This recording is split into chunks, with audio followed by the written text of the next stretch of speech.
'cause nobody does it like you. I like the way that you move. That's why I never go through with leaving you. Assalamualaikum warahmatullahi wabarakatuh. Perkenalkan, nama saya Nurhaliza Fahridah Hanum. Saya dari kelas 7C dengan NPM 221051050028. Pada kesempatan kali ini saya akan mempresentasikan hasil uji statistik saya, yaitu mengenai analisis pengaruh faktor demografis terhadap angka partisipasi sekolah di Indonesia dengan mata kuliah statistika inferensial yang diampuh oleh Bapak Dr. Ridwan Yudanegara. Saya akan mempresentasikan hasil uji statistik yang telah saya buat. Dari judul yaitu mengenai analisis pengaruh faktor demografis terhadap angka partisipasi sekolah di Indonesia, saya dapatkan data yaitu dari BPS atau Badan Pusat Statistik, yaitu sebagai berikut. Dapatkan hasil berikut di sini. Lalu kita bisa juga cari dari bawah sini, di bawah, terus kita dulu.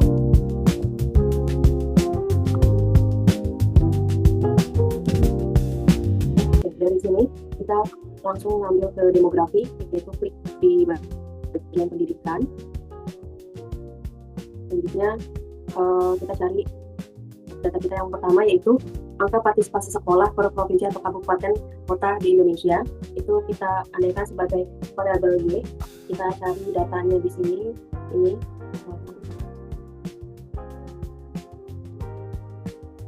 angka partisipasi sekolah. Lalu kita unduh datanya. Nah, kebetulan saya sudah mengumpulkan beberapa data yang telah saya rangkum untuk dijadikan sebagai uji statistik di langkah berikutnya. Sudah dicari kita variabel Y-nya, lalu kita cari juga 3 variabel X, yaitu rata-rata lama sekolah, tingkat kemiskinan, dan juga pendapatan per kapita.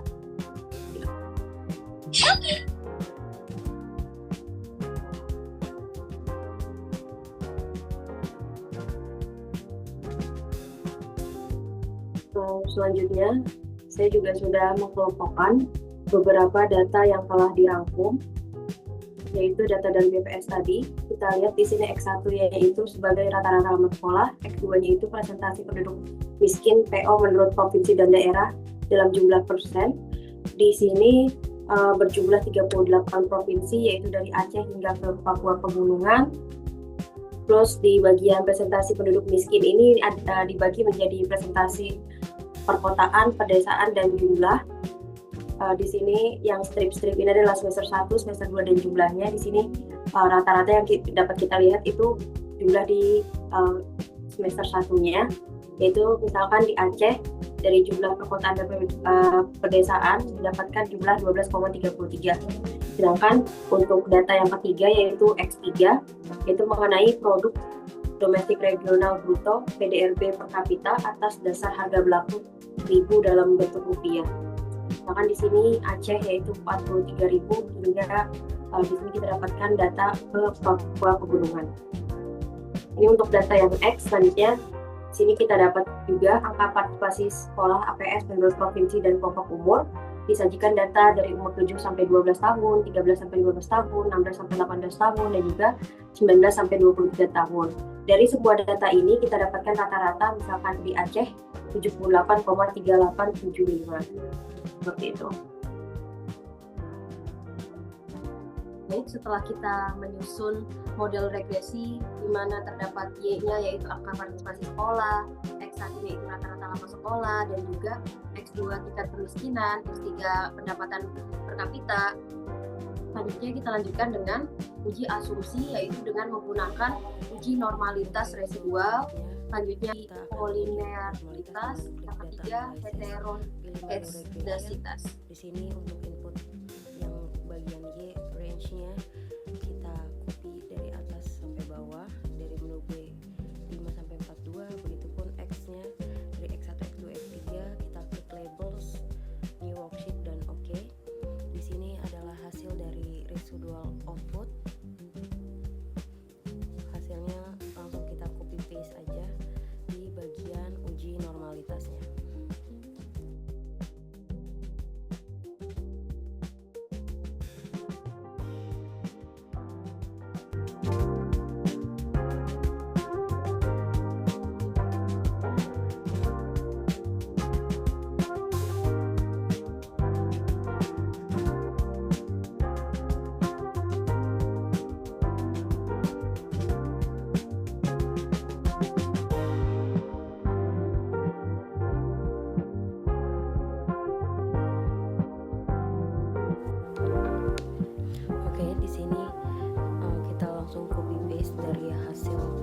residual yang tadi. Dapat kita lihat udah ada predicted Y residual, dan selanjutnya sebelahnya residual kita copy paste kembali residual dari atas hingga ke bawah untuk kita cari range-nya dan kita sederhanakan angkanya.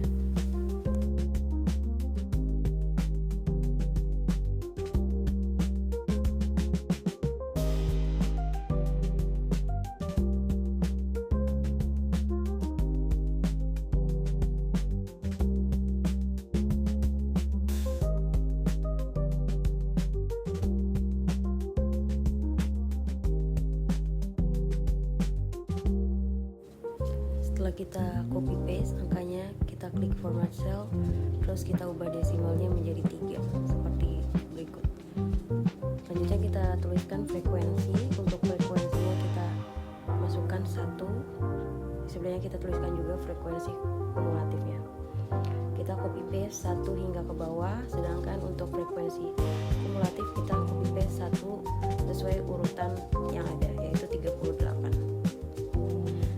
Di bawah bagian residual kita tuliskan rata-rata, standar deviasi, dan juga N atau jumlah sampel, yaitu 38. Untuk rata-rata langsung aja kita masukkan sama dengan average, buka kurung,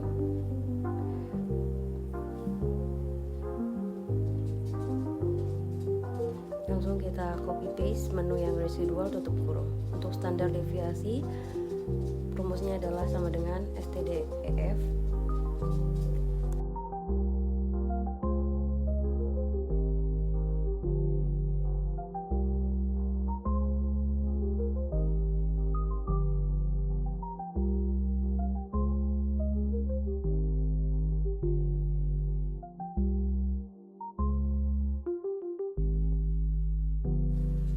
Selanjutnya kita menuliskan F kali ZI.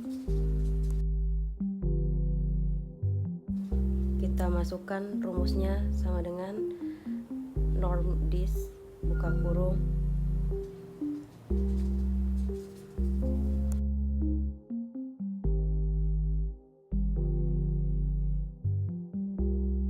di bagian rumus ada X itu berperilaku sebagai residual. Kita klik yang menu residual, titik koma min atau rata-ratanya tadi itu berjumlah 0,0, standar deviasinya juga 4,5,5, dan kumulatifnya adalah 1.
Oke, pada tahap sebelumnya kita sudah menguji kualitas dengan cara menghitung FZI dari rumus berikut norm base V5 atau V residuals, terus dibagi dengan rata-rata, terus ini standar deviasi, dan Y5 adalah frekuensi operatif. Selanjutnya dari FZI itu kita juga sudah menghitung SZI, terus FZI minus SZI yaitu dengan rumus ABS.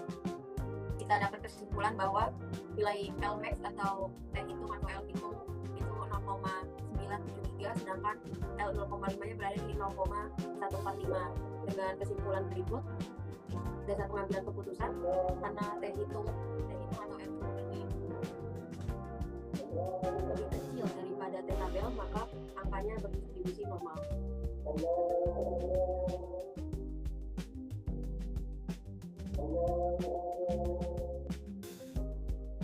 Oke, baik. Sebelumnya kita udah menghitung mengenai uji normalitas, di mana kita dapatkan di sini residual dari masing-masing, terus kita bikin rank dari yang terbesar, kita bisa frekuensi 1, frekuensi kumulatifnya itu diurutkan dari 1 sampai 28, terus kita dapatkan SZI-nya di sini yaitu 0,4395 dari hasil residuals dibagi dengan min atau rata-ratanya di bawah itu 0,0, standar deviasi juga kita sudah ketahui di bawah yaitu 4,594, dan dapatkan hasilnya ini. Dan karena saya hitungnya kurang dari T tabel, maka data berdistribusi normal. Untuk selanjutnya kita akan melanjutkan dengan uji kedua yaitu uji multikolinearitas.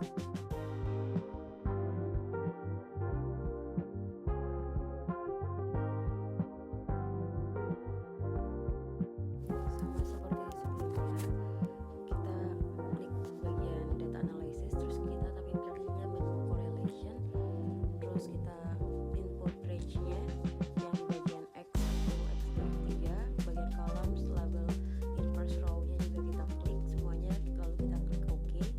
Jadi kita dapat hasilnya untuk rata-rata lulus sekolah, PDRB, untuk kapita, dan juga X3-nya.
Lalu ini sudah kita tuliskan Rx1 kali Rx2, Rx1 kali Rx3, lalu kita kuadratkan dua-duanya, hasilnya Rx1 kali Rx2 itu 0,293, Rx1 kali Rx3 0,172, dan Rx2 kali Rx3 itu 0,081.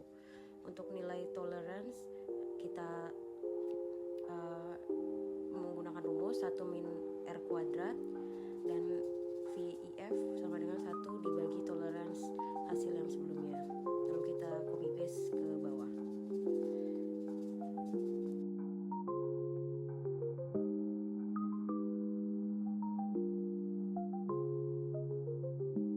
Dapat kita simpulkan bahwa hasil dari tolerance dan VIF ini nilainya lebih kecil dari 10. Maka artinya dari X1, X2 dan X3 tidak ada multikolinearitas.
Mengalami gejala heterogenesis atau tidak homofagosititas dapat dikategorikannya berikut.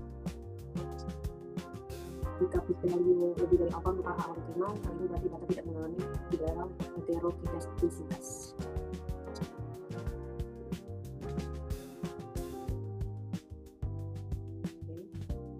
Kita untuk analisisnya.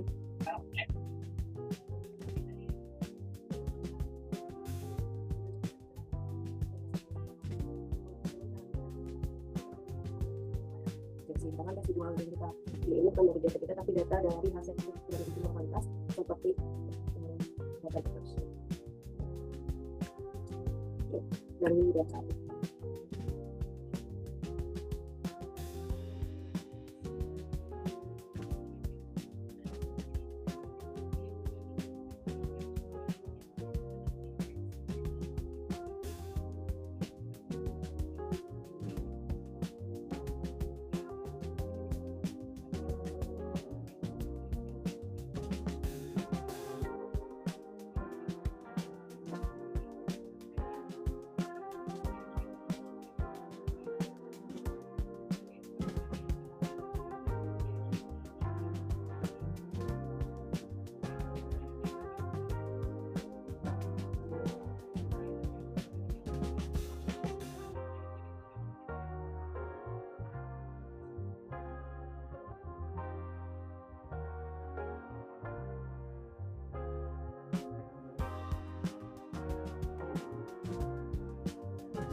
yaitu uji regresi linear berganda dengan asumsi yang telah kita dapatkan.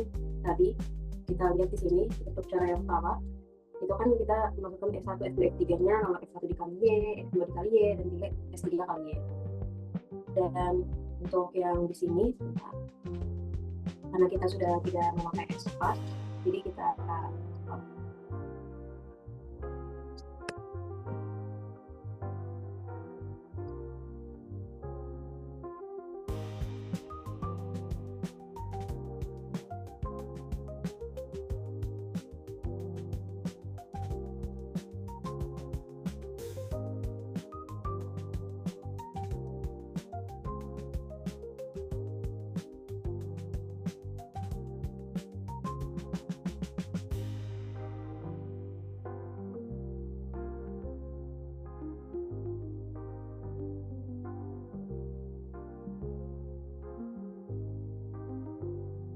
Oke, untuk selanjutnya di sini kan kita langsung ke tahap akhir, yaitu regresi linear berganda. Setelah kita dapatkan S1, S2, S3-nya, kita lanjut aja. Kita tidak memakai S4 di sini. X1 dikali Y, X2 dikali Y, X3 kali Y, X1 kali X2, sama caranya, yaitu X5 dikali X3, X1 kali X3, X2 kali X3, X1 kuadrat, 9,95 kali 9 kuadrat kan, dan juga X2 kuadrat dan X3 kuadrat. Dan kita dapatkan hasilnya di sini. Nah, di sini kita ada persamaan untuk hasil linear berganda. Di matriks A kita dapatkan M-nya itu 1, M-nya itu hasilnya. Selanjutnya MX1 dan berikutnya didapatkanlah hasil berikut.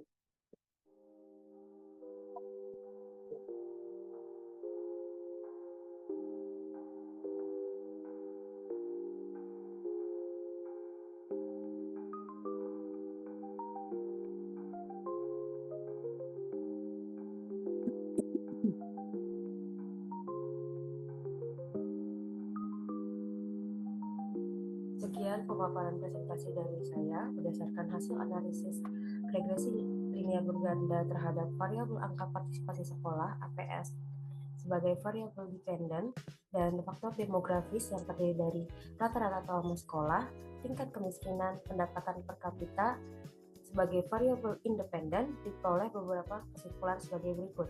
Pertama, secara simultan uji F seluruh variabel demografis berpengaruh signifikan terhadap angka partisipasi sekolah di Indonesia. Hal ini menunjukkan bahwa faktor-faktor tersebut sama-sama mampu menjelaskan variasi APS antar wilayah. Yang kedua, secara parsial atau uji T.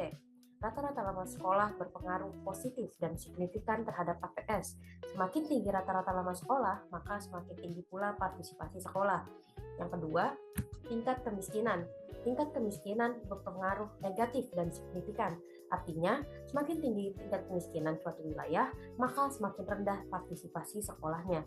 Yang ketiga, yaitu pendapatan per kapita. Pendapatan per kapita berpengaruh positif dan signifikan. Daerah yang memiliki pendapatan lebih tinggi, maka memiliki partisipasi sekolah yang lebih baik. Yang ketiga, ada nilai IJSR kuadrat menunjukkan bahwa sebagian besar variasi APS dijelaskan oleh variabel-variabel demografis dalam model. Artinya, faktor-faktor demografis memiliki kontribusi kuat dalam membentuk tingkat partisipasi pendidikan. Yang keempat, secara keseluruhan, model regresi yang digunakan layak atau fit dan dapat digunakan untuk memprediksi angka partisipasi sekolah berdasarkan variabel-variabel demografi tersebut. Sekian pemaparan dari saya. Mohon maaf jika ada kesalahan. Wassalamualaikum warahmatullahi wabarakatuh.